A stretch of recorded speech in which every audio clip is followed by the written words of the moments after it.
ہمارے چینل تعبیر نامہ میں خوش آمدید۔ حضرت ابن سیرین نے فرمایا ہے، اگر اپنی عقل کو آدمی کی صورت میں دیکھے اور کہے کہ میں تیری عقل ہوں، اور یہ بھی جانے کہ اس کو عقل ہے،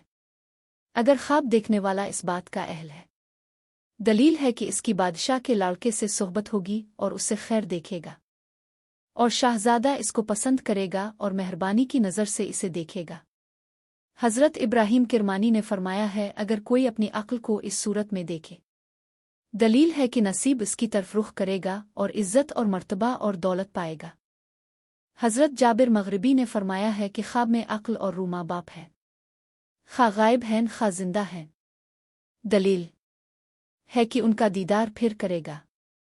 اور اگر مرے ہوئے ہیں، دلیل ہے کہ دعا اور صدقے اس کی طرف سے ان کو پہنچیں گے۔ حضرت جعفر صادق نے فرمایا ہے کہ خواب میں عقل اور روح کا دیکھنا 4 وجہ پر ہے: 1 نصیب اور دولت، 2 ماں اور باپ، 3 شہزادہ، 4 مال اور نعمت۔